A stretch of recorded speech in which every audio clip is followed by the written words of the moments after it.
Today is January 11th, 2025, and this is William Michael of the Classical Liberal Arts Academy. Yesterday, my wife came into my office to share with me some news that was going around in local circles here in Charlotte, North Carolina, because the Catholic community was all up in a fuss about a decision that was made by the Catholic schools here in the Diocese of Charlotte to move away from Cognia accreditation and seek instead a Catholic accreditation that's supposedly administered by the Catholic University of America. Now, the main school here in Charlotte, which is Charlotte Catholic High School, costs about $20,000 a year for tuition. I think the price for Catholic families is like $16,500, and then for non-Catholics, it's over $19,000. So the question is, what exactly is the intention of the families who enroll children in a school like Charlotte Catholic High School? Is it really to get for those children, get for those students a Catholic formation? Or is it really to prepare them for admission to the most selective colleges and universities and prepare them for success in their future vocational plans? And when the tuition is $16,500 for day school, or several thousand more for non-Catholic families. Obviously, Catholic formation doesn't come with a $17,000 price tag.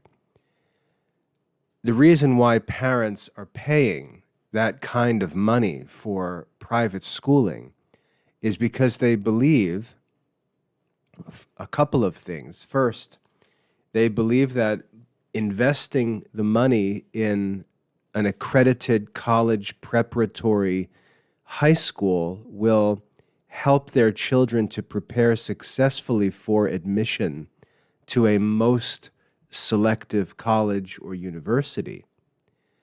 That's why they're willing to pay that tuition, because they have goals for their children and they want their children to receive a rigorous, reputable high school diploma and transcript. And so they're willing to put the money on the table to write the tuition checks in order to give their children that opportunity to attend a school that's respected at the next level. And the Catholic schools have been accredited by Cognia, which is very respectful towards Catholic schools. And Cognia is, as far as I know, the world's largest accrediting agency. It's a unique accreditation agency because it includes a number of different regional accrediting agencies, which makes it most valuable, and it's very highly respected by colleges and universities. For example, the Classical Liberal Arts Academy in 2024, I led the academy to accreditation with Cognia. And when I speak with admissions representatives from the most selective colleges and universities in America, as soon as I mention Cognia, they say, "Oh yes, your students would be welcome to apply at our college and university. Your diploma, your transcripts would be acceptable because your school, the Classical Liberal Arts Academy, is accredited by Cognia." So there's no question that Cognia is a highly respected accreditation agency. So we've got all of these families who have invested in and supported these Catholic private schools for years and years.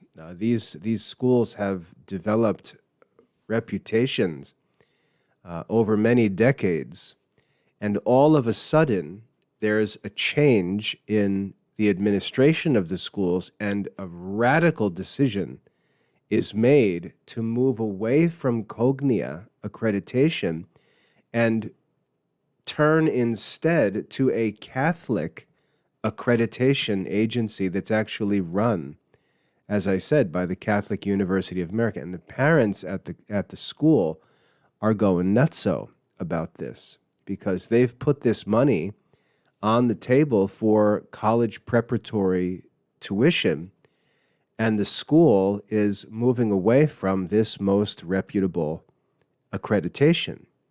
And so it's a big controversy. Parents are upset. They're upset that the rigor of the studies is decreasing, that there's all kinds of problems in the schools, that the teachers are leaving, there's all kinds of crazy turnover, on and on.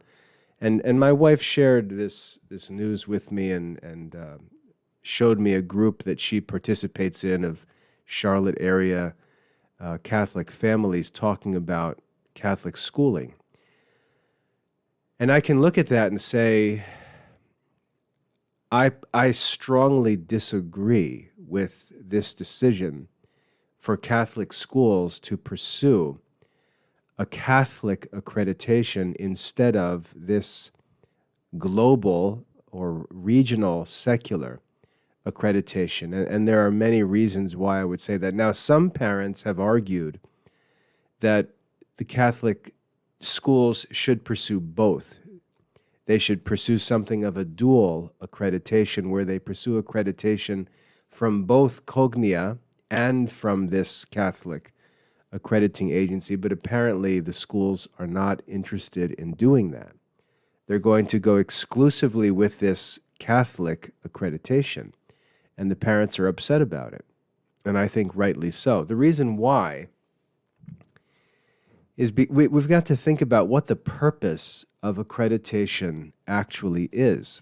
What's the purpose of accreditation? Obviously, we don't need accreditation of our Christian life. We don't need to have our Christian learning accredited by any outside organization, especially when we're talking about Catholic schools that are actually run by bishops and under the direction of chaplains and pastors of the church and so on. There's really no need to have some sort of religious accreditation for something, for an institution that's already being administered by the diocese, by the bishops, and so on. It really makes no sense. The approval of the bishop should be all the accreditation that anyone needs to be confident in the Catholicity of a school. If the bishop overseeing the school says, I approve of this school, I keep a close eye on this school, I know what goes on in this school, I'm in constant communication with the superintendent of schools, with the principals, with the vice principals, I speak to the faculty, I'm involved in the hiring, I'm involved in the school board meetings, in the parent-teacher associations, I keep a very careful watch on the schools, and I approve of these schools as the bishop of this diocese. That should be all the accreditation that any Catholic family needs as far as Catholicity is concerned. And so it doesn't make much sense to now turn to some external organization that is not actually the diocesan bishop, but is some other institution, namely an academic institution like the Catholic University of America, and other clergy members. It really doesn't make much sense because that accreditation is really not necessary. We already can be confident that it's Catholic, faithful to Catholic faith and morals, if it's approved by the bishop. That's what bishops are for. So it doesn't make much sense to have a Catholic accreditation for Catholic schools governed by a bishop. And the purpose of accreditation is not for those on the inside. The purpose of accreditation is for those on the outside. Those who don't know what goes on at the school because they're outside of the school community. And the accreditation agency goes and evaluates the school, digs into all of the details of life behind the scenes in the school, evaluates the administration, evaluates the faculty, speaks to what they call the stakeholders, parents, students, faculty members, and so on, gets a clear view and lots of feedback from different sources about how the school operates, what the policies and procedures are, goes through all these different standards of school administration, of curriculum, of culture, and so on. And as outside evaluators, examines all sorts of things, not necessarily religious, but things that pertain to education in general, things that are of interest to higher institutions, colleges and universities, employers, and so on, and can give an unbiased third-party evaluation and say, this institution is responsibly managed, well organized, takes care of the people who are involved in the school, provides training and development and evaluation for its faculty members, supports its parents, welcomes and supports its students, provides plenty of support and resources, makes good use of technology, on and on, all of these different checkpoints of a quality school program and school culture, school community, and so on.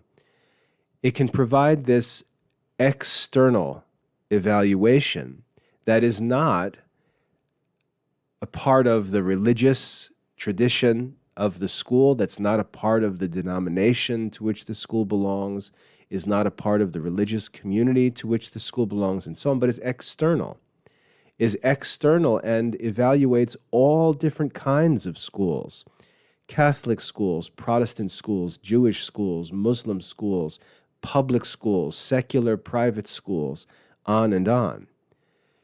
The broader the accreditation is, the more further removed from the school the accrediting agency is, the more universal the accrediting agency is, the more valuable it is. Because, take Cognia as an example. I think Cognia has something like 32,000 schools in its accreditation network.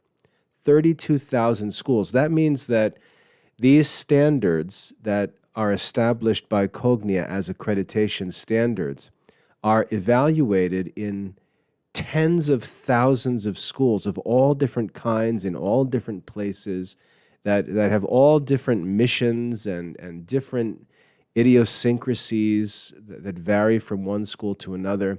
And yet there are these standards that are common, that are evaluated by outside evaluators.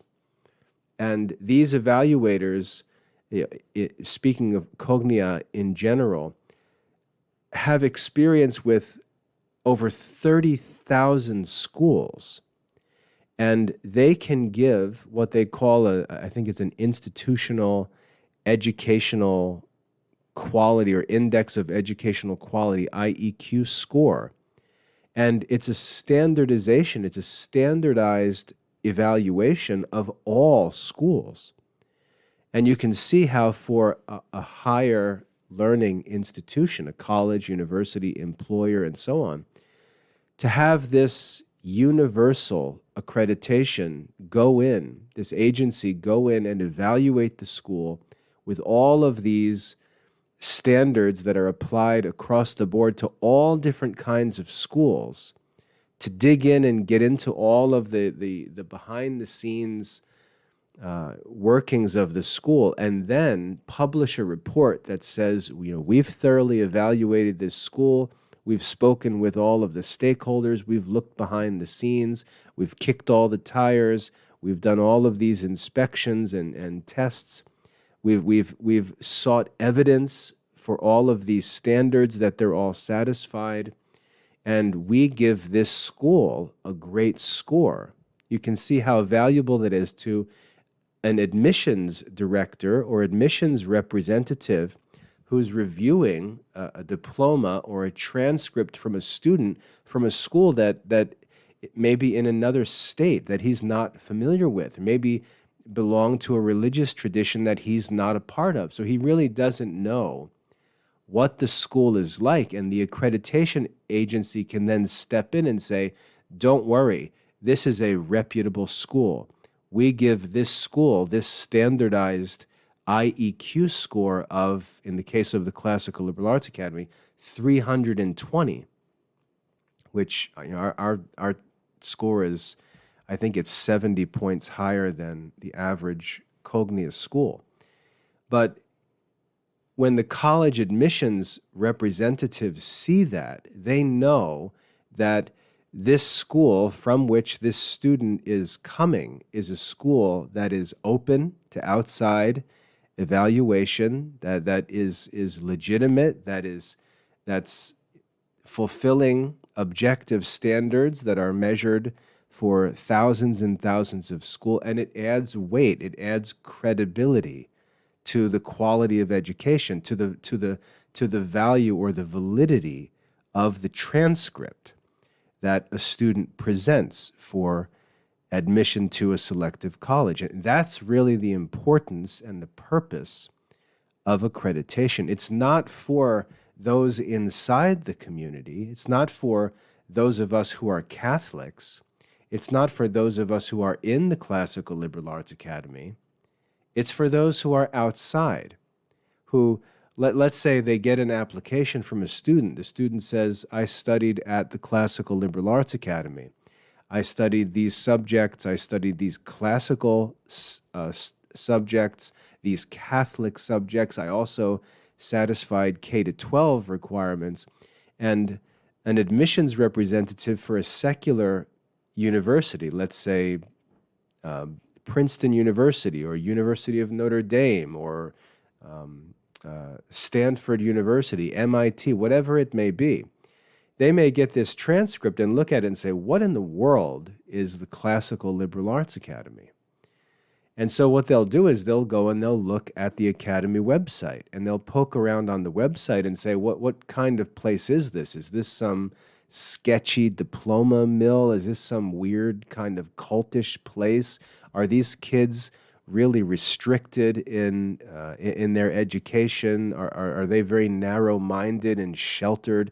Because they're applying for admission to this diverse, international, modern college campus, and the admissions personnel need to determine whether these kids are a good fit for the campus.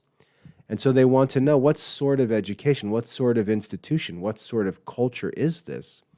And they'll go check out the school website. And when they come to a school website and they really don't know what goes on behind the scenes or who the people are that manage the school, but they see that Cognia accreditation seal, it takes away that initial level of concern and says, oh, okay, this is a legitimate school. This is a school that voluntarily subjects itself to external inspection and evaluation. This is a school that can present, let's say, a college board school code, which means it's recognized as a legitimate school, as the Classical Liberal Arts Academy is.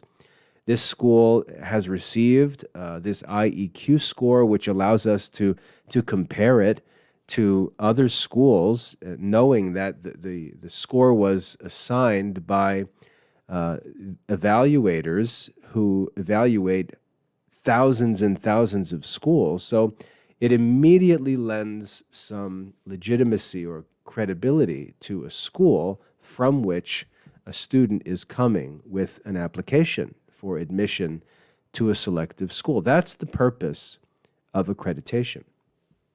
Now, what I'd also like to say is, if we were to sit down with the administrators of Catholic schools, and if we were to ask them, what sort of institutions are your graduates going to be seeking after they leave this Catholic high school, there's no question that the administrators are going to say, many of our students, most of our graduates are going to be pursuing admission to secular colleges and universities, selective secular colleges and universities.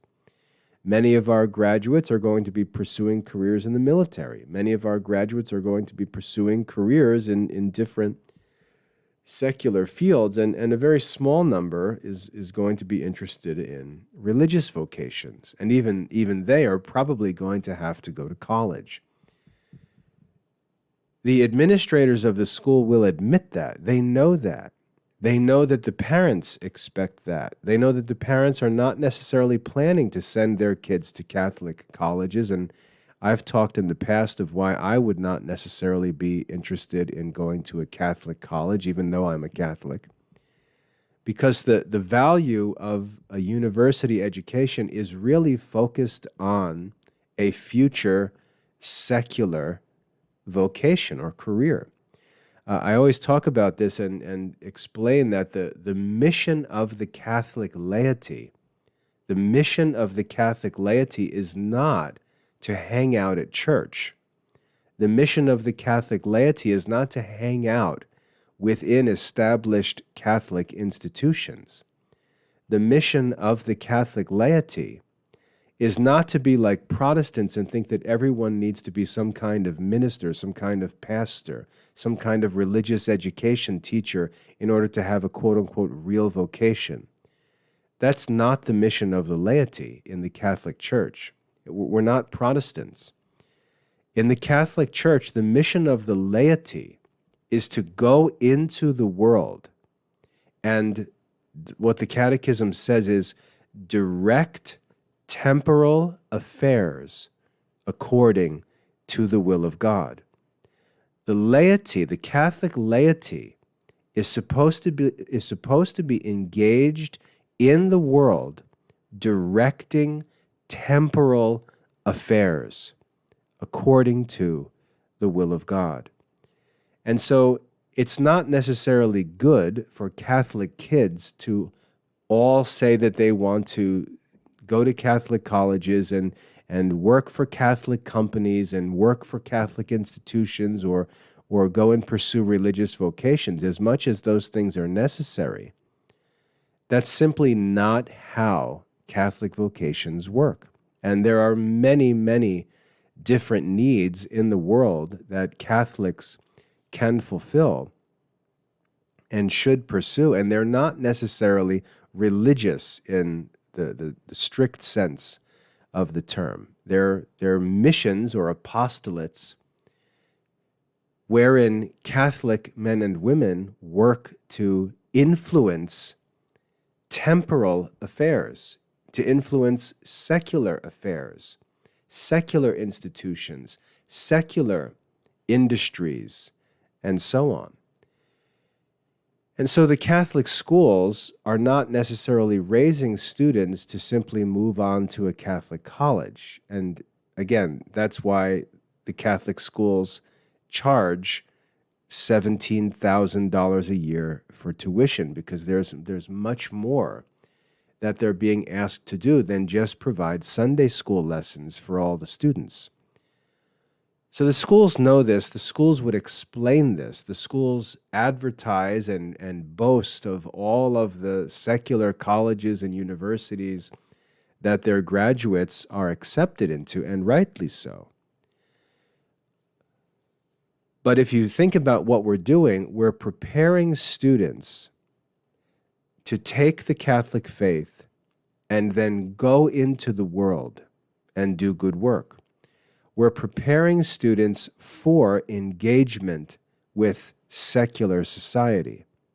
We're preparing students, most of whom will have secular vocations, and therefore, when it comes to accreditation, while the idea of having a Catholic accreditation may sound good initially, it really doesn't make any sense, because we're not training children for the sake of simply moving on to Catholic destinations.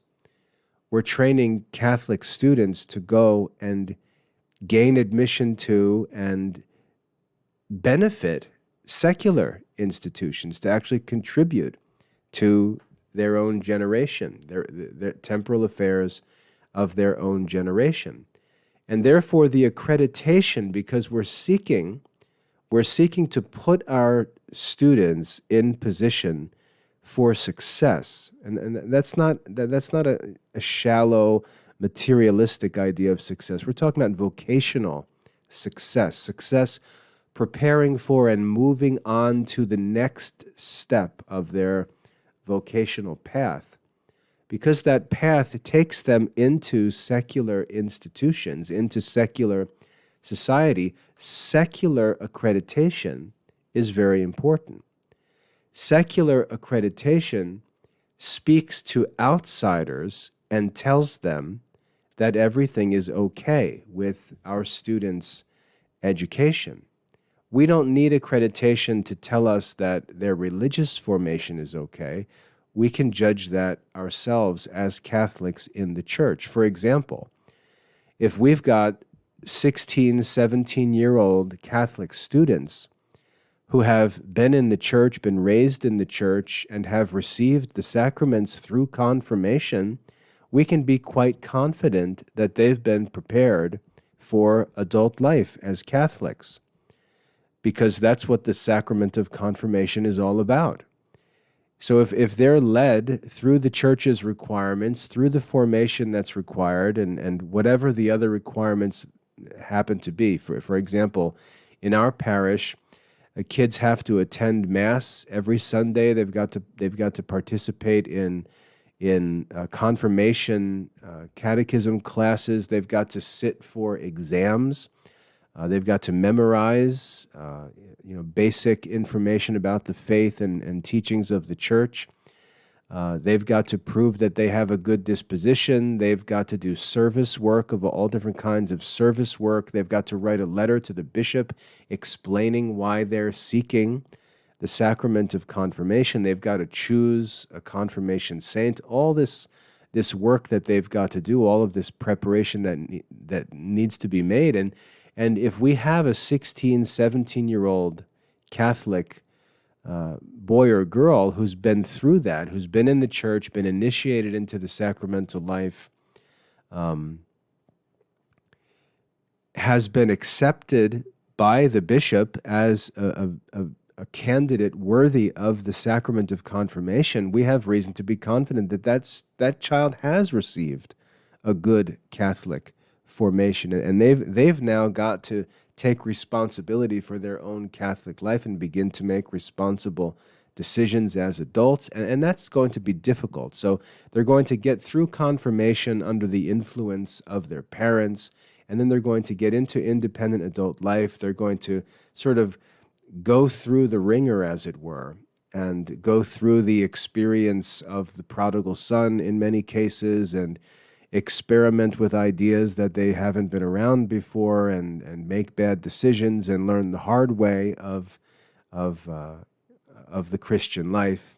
But the point of raising them and teaching them and leading them through confirmation in preparation for their adulthood provides them with guidance and direction that eventually, God willing, will bring them back into the fold and into an experienced, voluntary Catholic life. And so there's an objective measure for the successful preparation of Catholic students, and it's the sacrament of confirmation.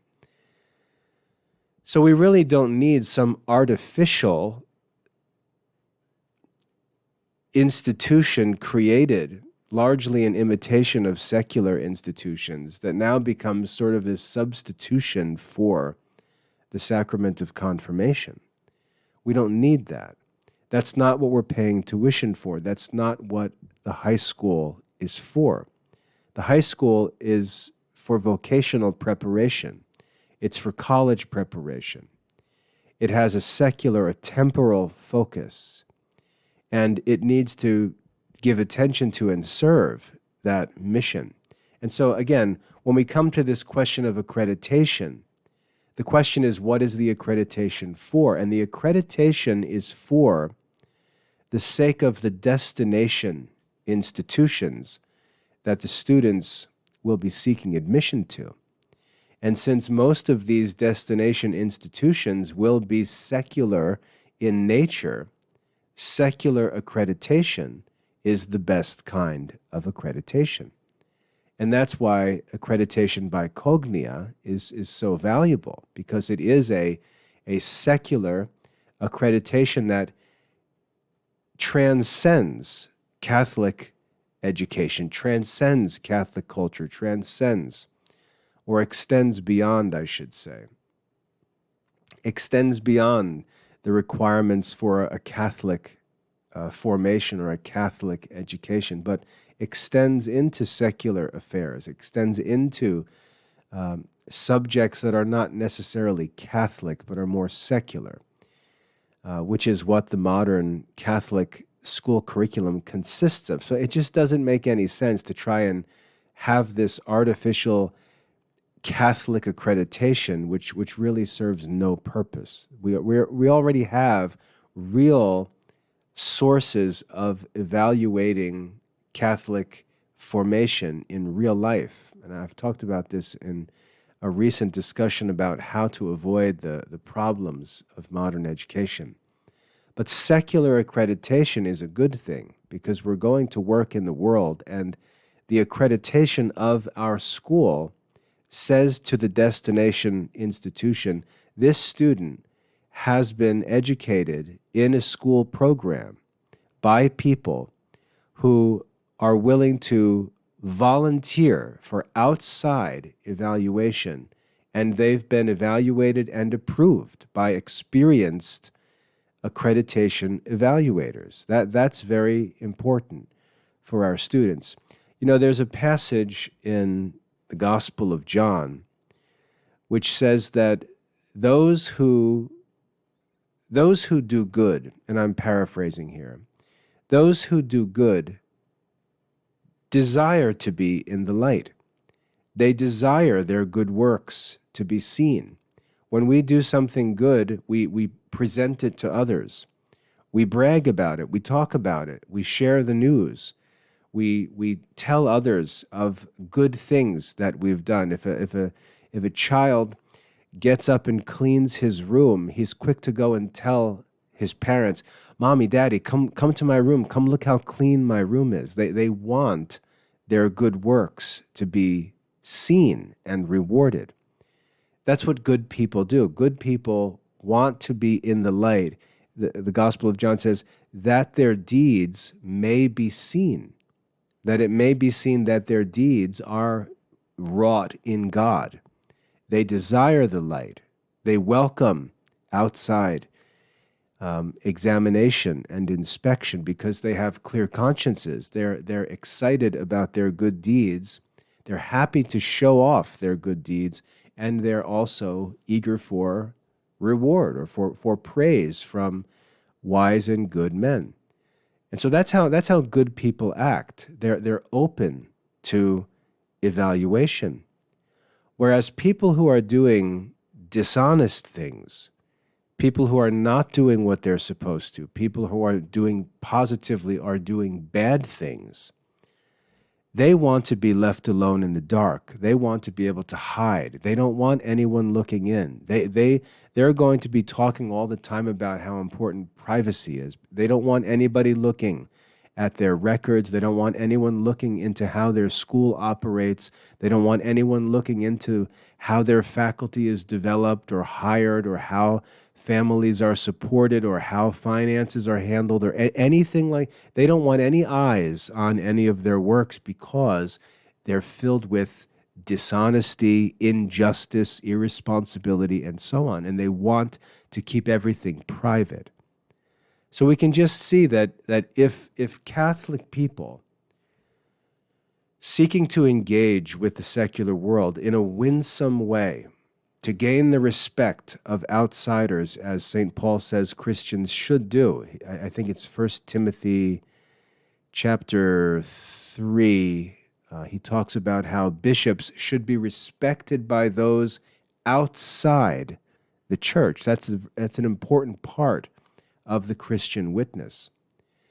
People who live like that are happy to let people in, let people into their homes, let people into their schools, let people into their churches, let people look at their books, let people look behind the scenes, let people ask them questions. We see this in modern politics where you see someone like Joe Biden and Kamala Harris not willing to face the press, not willing to answer questions, not willing to be present for interviews.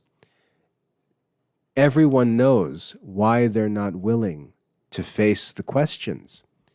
And so the same thing is true of an institution, of a school, or of the work of a person. When they're reluctant to welcome outside eyeballs, outside evaluators, especially experienced evaluators who aren't going to show them any favoritism because they don't necessarily share their beliefs or commitments, convictions, and so on. When we see people unwilling to allow others to look into their work, we have reason to be suspicious. Why would they not let someone in? It's like walking up to someone and saying to them, do you look at pornography? A person who doesn't look at pornography is going to say, no, I don't. The answer is going to be very simple. If a person responds and says, that's none of your business, that's immediately a cause for suspicion, because an innocent person eager to show his good works would not say, whether I look at pornography or not is none of your business. And so you can just see that even if a person doesn't answer with an affirmative, their answer can still speak loud and clear, because they don't answer as an innocent person would answer. And this is what we see in many institutions that are not willing to be examined by outsiders. It just does not come across as the way that honest, diligent, sincere, good workers would behave. And that's why, again, I think that having an internal accreditation is suspicious and shady, whereas opening the doors to outsiders is respectable and transparent, which is very important in education.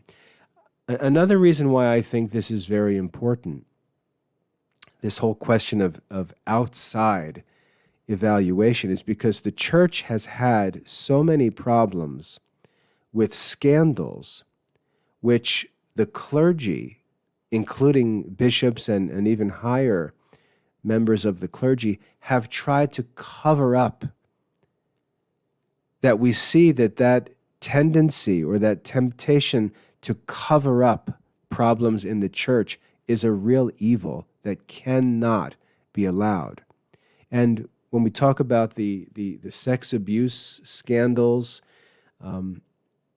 much of what was revealed in these sex abuse scandals was not revealed because the clergy made it public and shared the information with transparency. They didn't confess their sins the way that we're taught to confess our sins to the clergy. Instead, they covered things up, they shifted things around, they moved troublemakers in the clergy to different places or to different roles in the church. And it was only when outside organizations investigated that all of these crimes, outright crimes, were uncovered, were exposed, and then prosecuted. So we can see that it's good for us. History shows us that it's good for the Catholic Church to be open to examination of outsiders. It's actually in our best interest for those in positions of authority and influence and trust in the church to be accountable to non-Catholics who are going to evaluate them very roughly, very strictly, very objectively, possibly prejudicially, that's a good thing because it keeps the church accountable. It keeps the church transparent and gives us some assurance that things are being done honestly, that there's none of this shady moving people around and covering up evils going on inside the church. And I think that's very important. An example of this, again, in the Diocese of Charlotte here, there has been according to reports, there has been a problem with bullying in the local Catholic high school in Charlotte. There was a significant bullying problem. And what happened was the school apparently did nothing about it. I can't imagine that parents and students didn't complain, but the school apparently didn't respond. And so these parents appealed to an outside organization that works to prevent and investigate allegations of bullying. And they actually got on the Catholic school about these reports, the numerous reports that they had received that complained that there was bullying going on in Charlotte Catholic High School. And so then the school responds to these outside allegations and calls for investigations and responds and says, okay, we're going to investigate these claims of bullying. We're going to see what's going on. And then lo and behold, oh yeah, there actually is bullying going on and all these students are getting disciplined for it and so on. But you can just see how that accountability came from outside.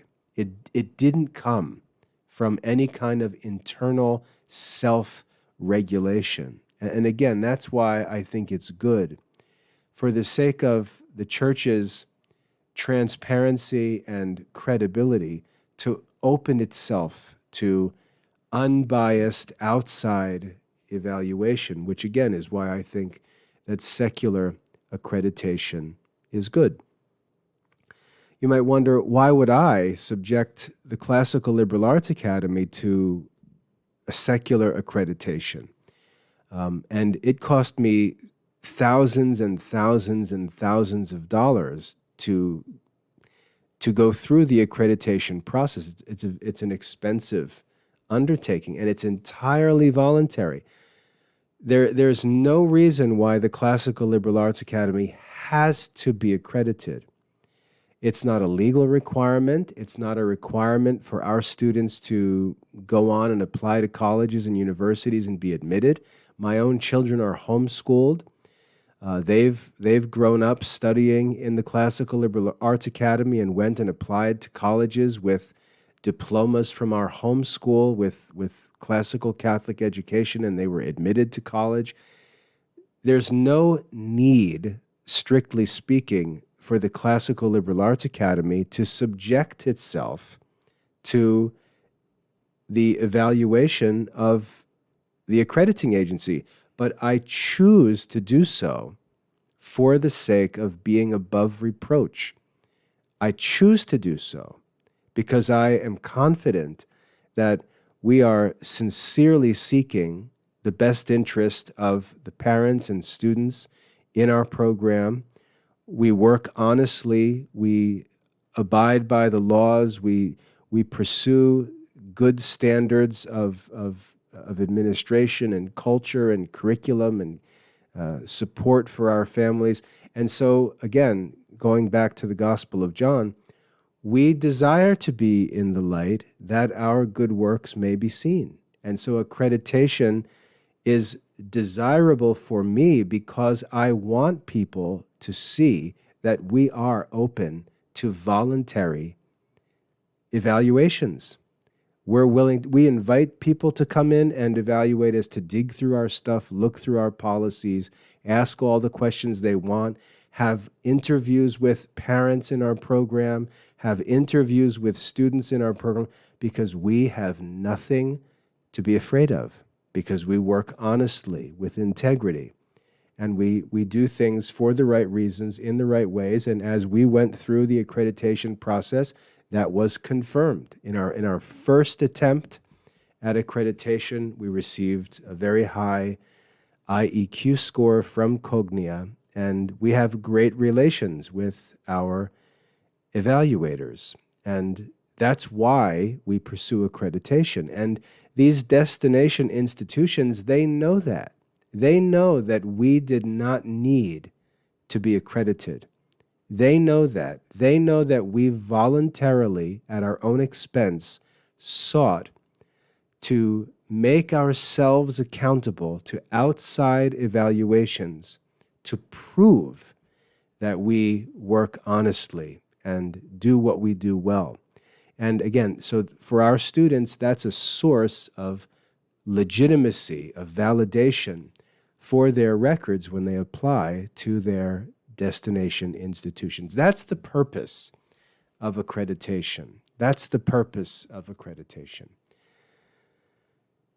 So just to share my thoughts on, as a school administrator, on this question of whether Catholic schools should be accredited by Catholic accrediting agencies or by secular accrediting agencies, I believe they should be accredited by secular agencies for these reasons. Now, another thing that I want to comment on quickly before I finish here is that I criticize the fake classical education movement all the time because it's fake and it's confusing, and the confusion that it's caused and the misinformation, to use a modern term, that it's caused is really troubling. For example, if you go on ChatGPT or use an artificial intelligence tool and ask questions about classical education,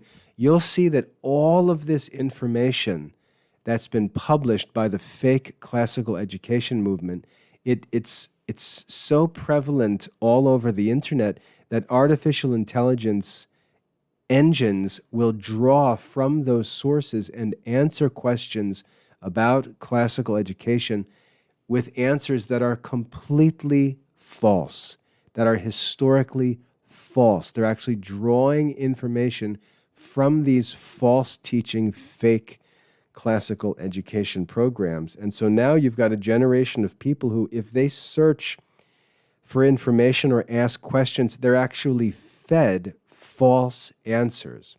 It's like the illustration that people give where, if your words are like little bits of paper, and it's like throwing millions of pieces of paper, like throwing confetti out of skyscraper windows, and the little pieces of paper just spread everywhere, and there's no way to ever go out and gather them back up or collect them again. Once they're let loose, there's no way to take them back. And this is what's happening because of the fake classical education movement.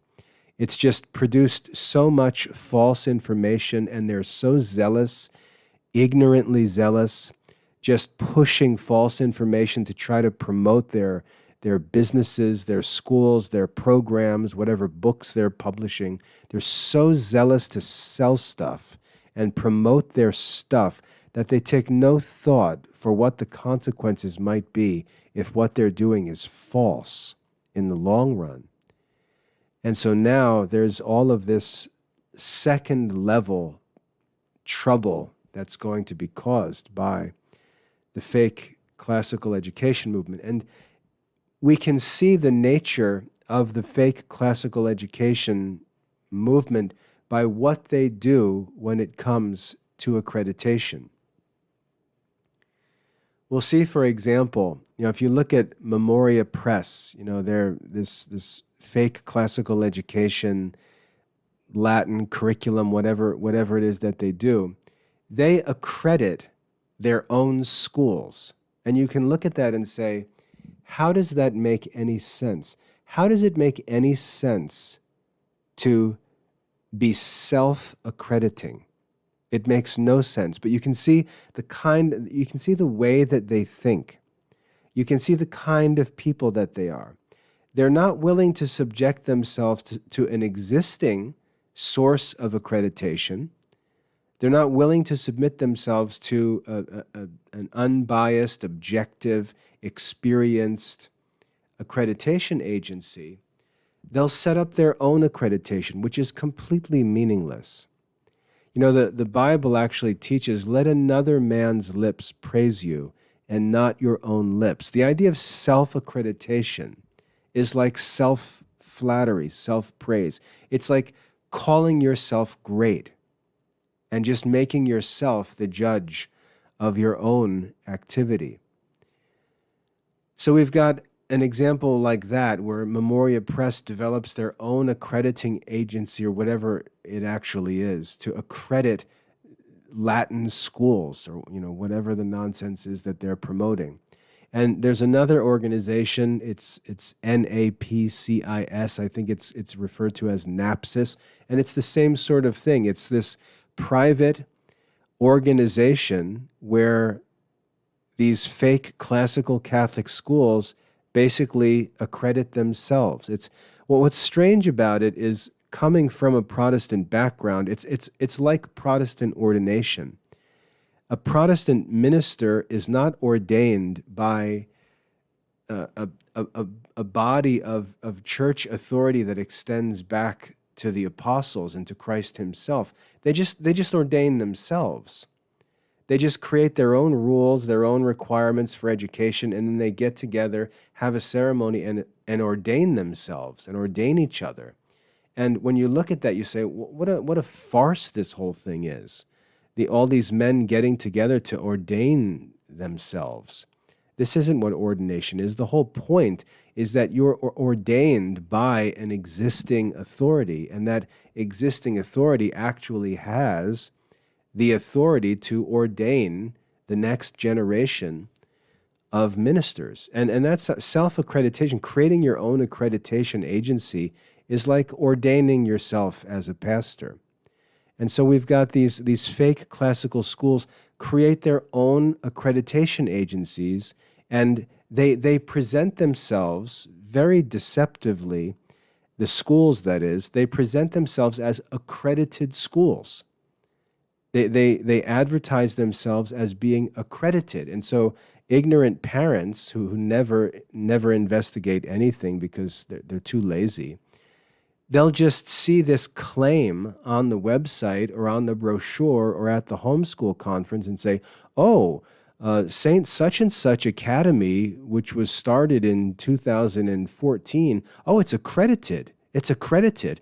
And they'll just use the term with no clue what that term even means. And the school actually is not accredited. It's not regionally accredited. It's not accredited by an agency that's recognized by the U.S. Department of Education or by selective colleges and universities.